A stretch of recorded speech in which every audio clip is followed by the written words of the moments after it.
बिहार विधानसभा चुनाव को लेकर कांग्रेस लगातार मंथन में जुटी हुई है। दिल्ली में आज भी कांग्रेस की स्क्रीनिंग कमेटी की बैठक जारी रहने वाली है। कल हुई बैठक में विधानसभा चुनाव को लेकर सीटों पर लंबी चर्चा हुई। सूत्रों के मुताबिक कांग्रेस ने संभावित 70 से 80 सीटों पर बात की और तय किया कि जिन सीटों पर कांग्रेस लड़ेगी वहां पहले से तैयारी शुरू कर दी जाएगी। हालांकि बैठक को लेकर कांग्रेस सांसद तारिक अनवर में नाराजगी देखने को मिली। तारिक अनवर बैठक में नहीं पहुंचे और कहा कि वो सीधे कांग्रेस अध्यक्ष को लिखित में अपनी राय देंगे। इसके साथ ही उन्होंने कहा कि अभी किसी भी पार्टी की सीट तय नहीं है। ऐसे में जब तक सीट फाइनल नहीं होती तब तक उम्मीदवारों का कोई मतलब नहीं है। तारिक साहब, आपको बुलाया गया था, क्यों नहीं पहुंचे आप? नहीं, कोई ऐसी वजह नहीं थी।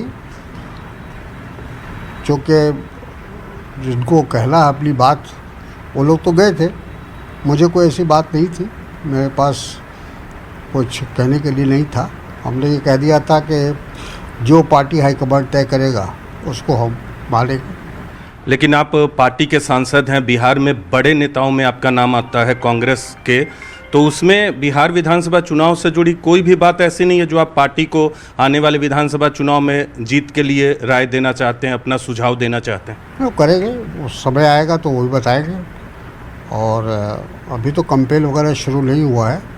जब वो सब शुरू होगा तो बताया जाएगा कि कैसे हम लोग पार्टी के जो भी प्रोग्राम है या आगे आने वाले भविष्य में जो भी हमारा एजेंडा है उसको कैसे लोगों तक पहुंचाया जाए।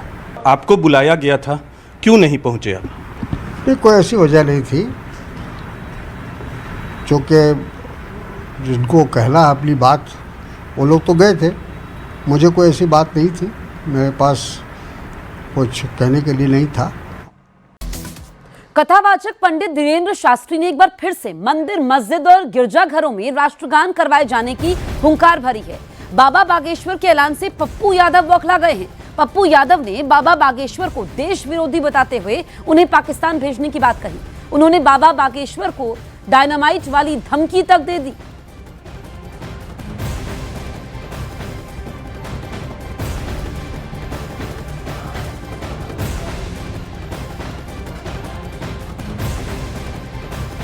तो कथावाचक पंडित धीरेन्द्र शास्त्री ने एक बार फिर मंदिर, मस्जिद और गिरजाघरों में राष्ट्रगान करवाए जाने की हुंकार भरी और इसके बाद पप्पू यादव की प्रतिक्रिया भी सामने आई।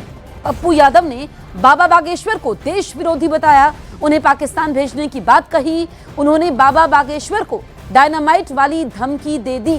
बाबा बागेश्वर के ऐलान से पप्पू यादव बौखला गए और उन्होंने विवादित बयान दे दिया और ये कहा कि ऐसे लोगों को पाकिस्तान भेज देना चाहिए, ऐसे लोगों को हम आदमी नहीं मानते। ये पप्पू यादव ने बयान दिया है और ये भी कहा कि ऐसे लोगों को डायनामाइट से उड़ा देना चाहिए। राम से ही राष्ट्र है और राष्ट्र से ही प्रभु राम है। राम ही राष्ट्र है और राष्ट्र ही प्रभु श्री राम है। दोनों एक दूसरे के पूरक हैं। इसलिए राष्ट्रभक्ति के प्रति प्रत्येक भारतीय का कर्तव्य है अपना समर्पण दिखावे और भारत के गिरजाघरों में, मस्जिदों में, देवालय, मंदिरों में हमारा ऐसा मानना है राष्ट्रगान गाया जाना चाहिए। सप्ताह में एक बार तो कम से कम बजना ही चाहिए ताकि राष्ट्र के प्रति कर्तव्य के लिए हम एकजुट रहें।